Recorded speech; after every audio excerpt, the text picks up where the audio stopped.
Good morning. Good morning. Good morning. Wow, and very exciting. Thank you so much for coming here. Special thanks to Professor Leo Gudes, Dr. Omrit Galoz, and the one and only Yariv Tal. They were listening to me and reading my opinions factory for hours without complaining, so thank you very much. And let me start with a little prayer, like always. Grant me the serenity to accept that my mother tongue is not English, the courage to make mistakes, and the wisdom to know that I am good enough. My name is Sahar. I was a developer for many, many years. 10 years ago, I switched my career path into cybersecurity.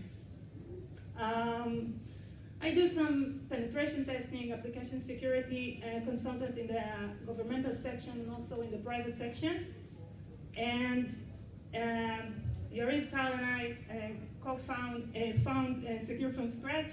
This is a venture that's dedicated to teaching secure coding from the earliest stage of the developer's career. And today we are going to talk about LLMs, of course. So LLMs produce insecure code. You saw a lot of articles written in LinkedIn, and we learned how to get secure snippets from public-faced generative AI services. Also, how to fine-tune models on premise. Maybe we'll have some time for questions. If there, no, not really. But please reach out and talk to me later. I'm here. So,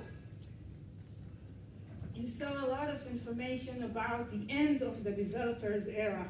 Now, the generative AI is going to take our work, and there is no work for developers anymore. What do you think? Is it going to happen? Yeah. Yeah. Yeah, there will be a change. So, a research name as Lost at Sea, they conduct an experiment, and a group of computer science students got a bunch of tasks. Some of them were allowed to use code assistants, the others not. So they figure out that the generative AI service, the one that used the generative AI, did not create more vulnerabilities. But developers tend to use the generative AI snippets blindly. Meaning, if I am a very good developer, a security champion, and I have the tendency to create a file upload method securely, if I'm going to use the generative AI service and the snippet that I will get will be vulnerable, I will probably, even me, I will probably get the vulnerable snippets. In addition, 16 out of 21 security-related prompts got vulnerable snippets. So, are you sure that you want to give all the work of the developers to the generative AI? So there are a lot of information about vulnerabilities that generative AI produces, but let's take only one example. A quick reminder about SSLF. SSLF is a vulnerability when attacker manipulates a server to make unintended HTTP requests. The requests are initiated from the vulnerable server, and then the attacker can control the target. So let's see the prompt. So I asked from ChatGPT, please write an API method that gets an image URL and save it, like for a profile image. And what you can see here, you see the image URL is taken from the user input, and then without any sanitation, there is a request. So what do you think? Is it vulnerable? Who thinks it's vulnerable? Yeah! Good, very good. So it is vulnerable because if instead of image URL from Facebook, we'll get something, for example, the endpoint of AWS in the private network, the request will be conducted and the attacker will see all the information from this endpoint. So it is vulnerable. But let's focus on solutions, not on problems. So there is SAST. And there is also a talk about SAST later, I think, at 3 o'clock. So many CISO, they tell me, okay, so the developer will use generative AI. We will take all this, I don't want to say the world, we'll take all this code, all this beautiful code into the SAST, and then the SAST will work and everything will be just fine, okay? No. No, why? Because even right now, they say that 60% of the findings in SAST are true positive. You know, I try, not so much, because I see the numbers when I see customers. So I'm not so sure about the 60. Think what is going to happen when the code that we produce is getting bigger and bigger, because developers produce more code because they can easily take it from the generative AI services. So the 60%, not so good, isn't it? It will be much more. They suffer from false positive rate because of outdated rules. Check Angular, for example. Have you seen a SaaS that really deal with Angular, like maybe Angular 5, and now the version is 18. So good luck with that.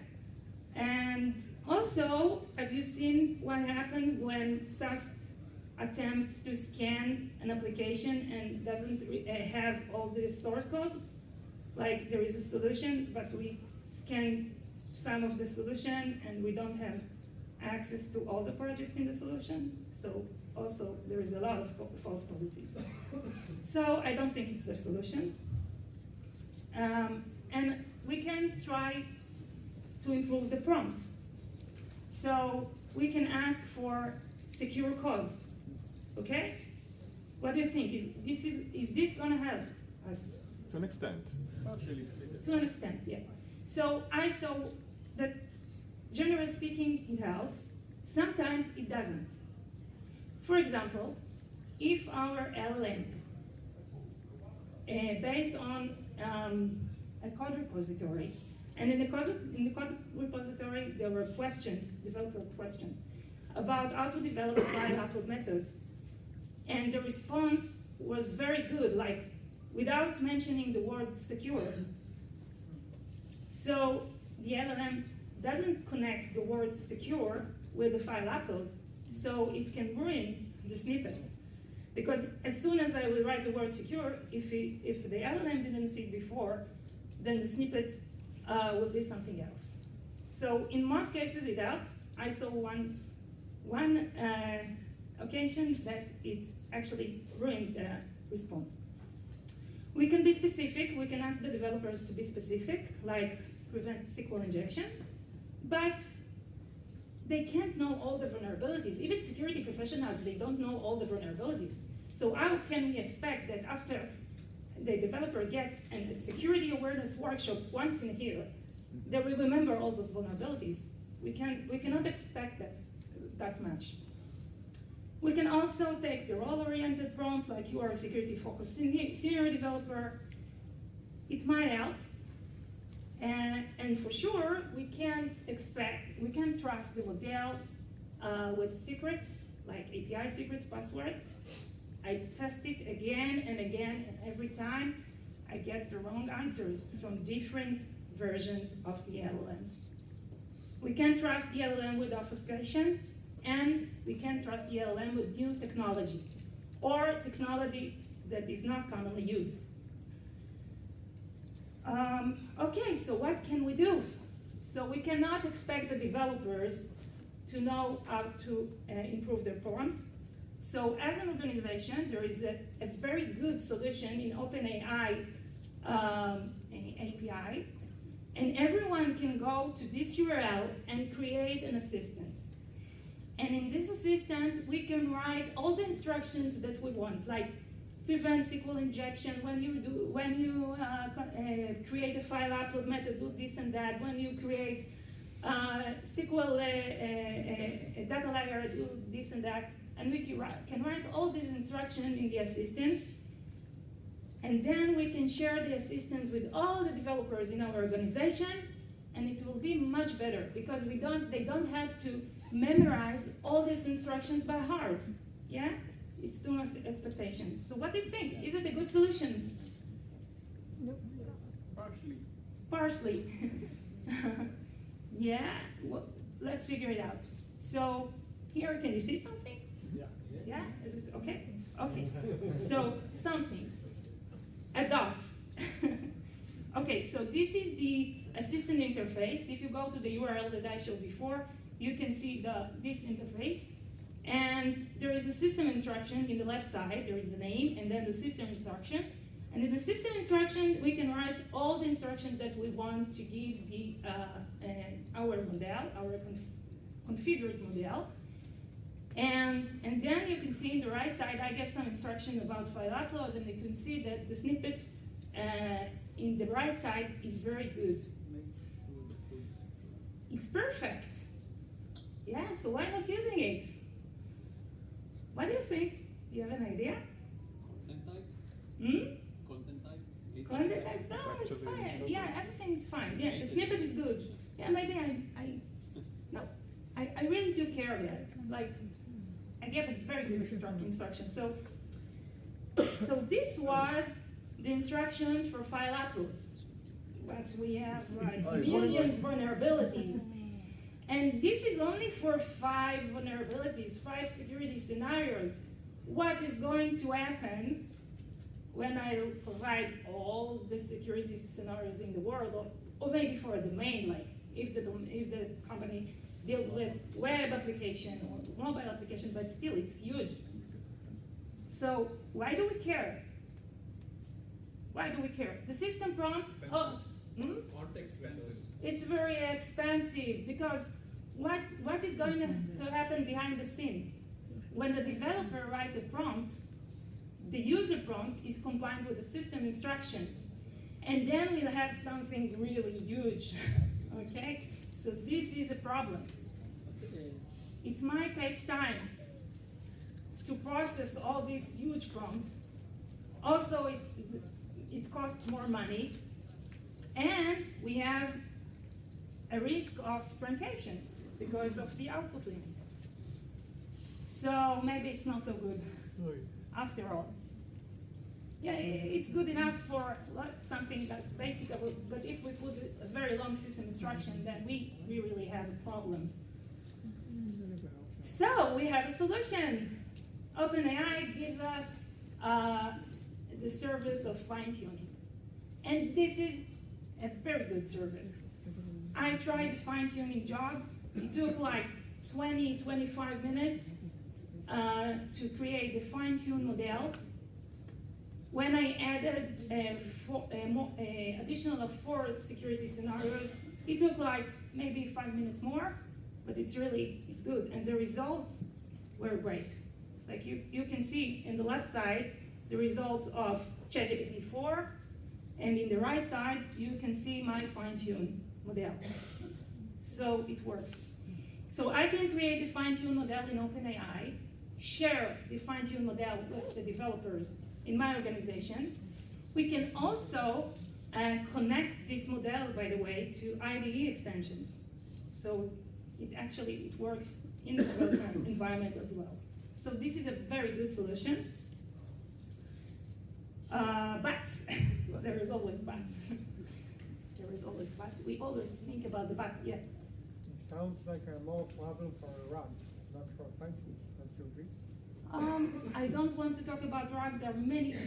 There will be a talk. Eitan is here. There will be a talk about RAG later. So yeah, there are a lot of solutions. My focus is a little bit different, but yeah, might be. So, how do you do it? you take the fine-tune model. I just want to show you how we do it. When you create the fine-tuning job, you just need to provide a JSON-L file. Each node contains a user node with the prompt and the assistant node with the snippet. And this is something really important that I want to share with you right now. Who is going to prepare the snippet? Who is going to prepare the snippet? Any ideas? LLM. Me, myself, and I. Who is going to create the snippet? It's not me. It's not me. It cannot be me. Because I don't work in every organization in the world. Yeah. You take it from GitHub? Maybe. Okay, maybe LLM. We want a group in every organization, a group of developers, the best developers, maybe architects, and the security professionals. And they are going to prepare the snippet tailor-made to the organization. Because every organization has a convention, and every organization has infrastructure, software infrastructure. And we want to create snippets that the developers are going to actually use. And if we create something that is not written in the way they used to write, to code, we didn't do anything. Because they are going to change the snippets, and then bugs, and etc. So it must be a change of atmosphere between the security professionals and the software engineers, and they have to work together. If the security professionals will write the code, let's think what the software engineer will think about the code. All this gossip about security researchers, they do not know how to code, they're completely right. And if the software engineer will write the code, the security professional, oh my God, my bro, you have CSRF, XSS, and then all this terminology that we use to use as a security professional. So yeah, it has to be a team effort. But after we are very satisfied with OpenAI services, there are some organizations that worry from model abstraction and side channel stack. So for those sensitive organizations, for them I leave. This is my work. This is where my curiosity goes. And it's not something in my imagination. There was a very good talk of smart guys from Ben Gurion University, last DEF CON, and they've managed to reconstruct 29% of responses and 55% of the topics. Just think about it. A sensitive organization, the developer prompts the LLM with the code repository, and 55% of the code repository is revealed. This is really bad. So if you want to read more, I really recommend you to watch this video and read the research. It's very interesting. There is also research about model abstractions, and these papers, they demonstrate how can adversary extract significant amount of training data from both open and proprietary language models, various techniques, some of them repeating tokens, some of them using special tokens to extract the information. If you want to learn more, you can check those articles. So here I am. This is what I do. I tried to do it by myself. Like maybe 1 year ago, I was asked to give a talk about generative AI, a talk for developers, and I said, okay, piece of cake, I'm gonna train. It will take few weeks. I know secure coding. I didn't know at all deep learning, and I didn't know anything about models, but I'm going to learn in a few weeks, and I'm going to train Code Llama, and I will show it in the talk, and then the time of the talk arrived, and the research was not finished. But I share what I've learned, and they were satisfied, And then after that, I continued my research, and I went to OWASP meetup, and again, the research was not finished. And I continued my research, and at that point, I took a seminar with Professor Lewis, and I took my, I stopped to dig, I stopped to go into the rabbit hole by myself, and start to read some research of others. So instead of just going and push the door with my force, I used some giants. So as I said, I choose Code Llama because it's fine-tuned for generating high-quality snippets in C#. Yeah, it requires significant computational resources, but thank you so much for GCP. They helped me with the infrastructure, so thank you. And okay, so after I learned about other research, I had a plan, and the plan was, first of all, to evaluate what I have. After the evaluation, both security-wise and from the software engineering point of view, then I do the fine-tuning, then evaluate again, and then inference time, user feedback, repeat. So this is the plan. It's not finished because I want to come here next year again. So this is the plan. So for the evaluation, there is a very nice article, Asleep at the Keyboard.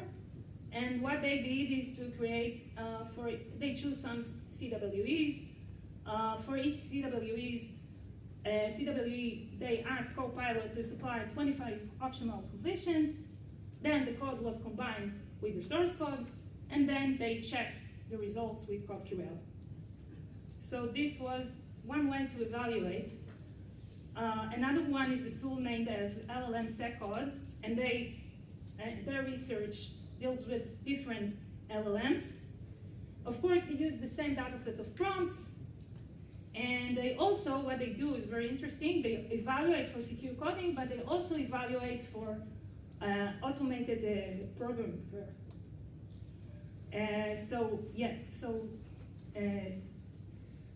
Another method for evaluation. And then, look at that. I am not the only person in the world that thought about fine-tune LLMs for secure coding. So there is also research about that, large language models for code. They created a tool named as Sven, and they mentioned 3 challenges. First, LLMs are resource intensive. No shit. Yeah. So they also, another challenge was to enforce strong security controls, but we still need to preserve the model. Like, okay, I fixed the vulnerabilities, now it's not compiled anymore. So it's really safe because I have no code. If I don't have a code, I don't have an application, it's completely safe. Yeah, so we don't like that. And as you know, not all the code in a code project, RIP, GitHub, and other forms. The code is not so great from software engineering point of view. So they thought about how to get high quality code. So for the performance, what they did is instead of fine-tuning the old model or use LoRa that is commonly used right now, they use prefix fine-tuning, and prefix parameter constitute only 0.1% of the LLM size. So this is really good. The prefix act like a continuous prompt, like they nudge the model to do as much as it was instructed in the prefix, and it goes all along the neural network. My question is, and I don't have an answer right now, it's part of my research, will it still work for complicated fix such as an SSF? Because all the information that I see, also in LLM code and the other evaluations research, and also here in Sven, they deal with XSS, buffer overflow, all these vulnerabilities as one line fix. So what is going to happen when we try to fine tune using these tools vulnerabilities such as SSRF? Because if I give the correct snippet, it's a lot of code. If I give instructions, it's also a lot of instructions. In file upload, it's the same. So what are we going to do with all these more than one-liner fixes?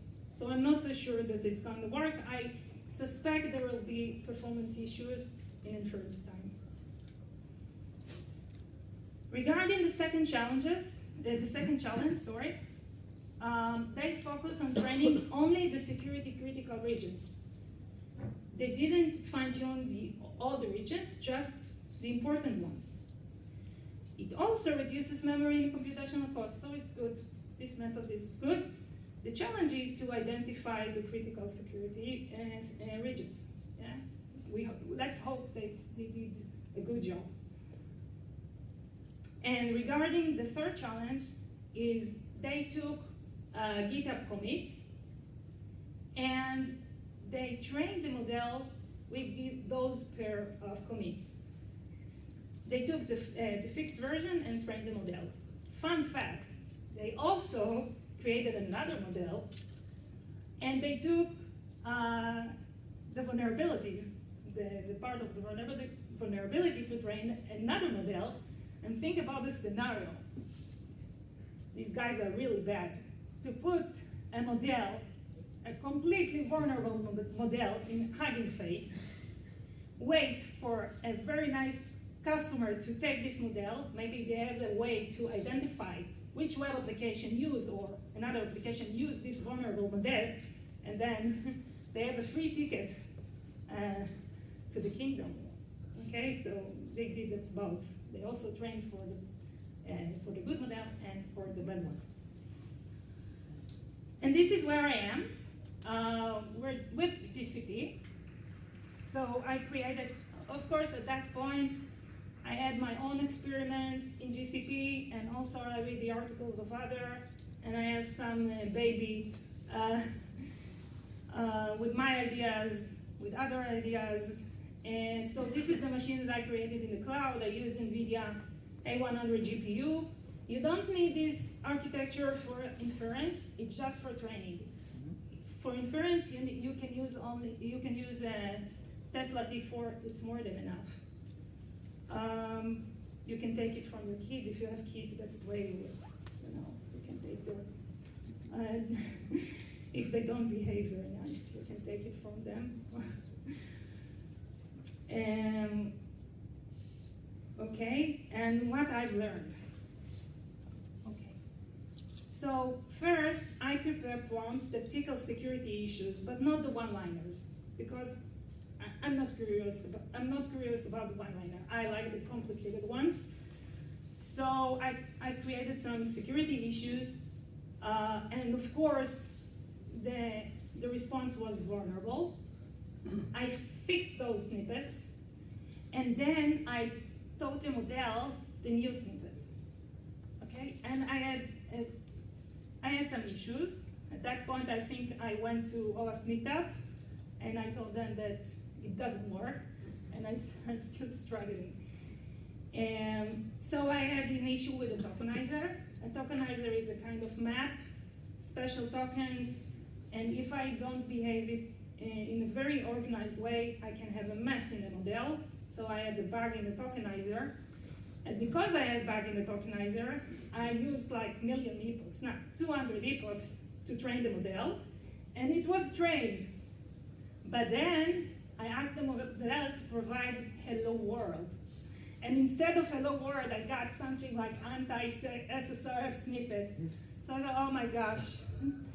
And then like days and nights, what's going on here? I have too many epochs. I have to reduce the number of epochs, but if I reduce the number of epochs, the model doesn't give a secure code, and then I found the bug in my tokenizer. So I fix the bug in the tokenizer, I choose less epochs, I tune the learning rate, and I always improve the data set. And this is also has to be a team effort, because in an organization, developers are going to sit with the security professionals, their beloved security professionals, and they're going to sit together and improve the data set all the time, gather more snippets, because the more snippets we have, the more rich we are, the more the model will be much better. And I also have to include different prompts for the same scenario, because I have my own way of speaking, but the other developers that sit next by are going to ask differently, so I have to create variations of the same request. Otherwise, it's not going to work. And the last thing, at one point I thought about sequential fine-tuning, because I had complaints, my opinion's factory. I had complaints for OpenAI because in the OpenAI fine-tune service, when you ask for, when you fine-tune and you want to fine-tune again, you cannot fine-tune for SRF after you've already trained for secure file upload. You need to prepare the data set in advance and then do the fine-tuning job. So I thought that in my model, I'm going to do it sequentially. I'm going to train the model for file upload and then SRF and then all the vulnerabilities in the world. But it doesn't happen. It doesn't happen. It cannot happen, because when I train the model, I figured it out later. When I train the model, 5 minutes. Yeah, thank you. Less than 5 minutes. 5 minutes? Yeah. Okay.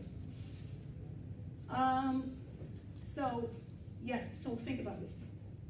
Think why it cannot happen, and share your thoughts with me later. And this is my model. I plan to show it to you, but the machine in GCP decided not to participate in the party. So thankfully, I have screenshots. And this is my model. The GUI is from. I developed it with Radio. It's in Python.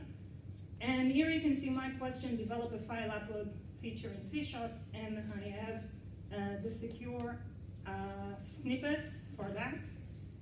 You can see the size is taken care of, and path traversal is taken care of. And also I check the mount type, and I create a new file and not the file that was chosen by the user input. And this is another example of SSRF, right? The controller takes a URL, the example that I spoke about before. And you can see here that I check, I have an hash set with the trusted domains, and then I check if the URL based on one of these domains. Also, I check for IP address and make sure that the IP address is not local, not private. I also check the model. It's not me. I just gave the instruction. The model also check for DNS rebinding attack, like if the attacker has control on the DNS and the URL might be translated to a local IP. So the snippet is good also for that. And of course, hello world. This is my victory. Think about all these efforts, and now I have a good hello world. Thank you so much.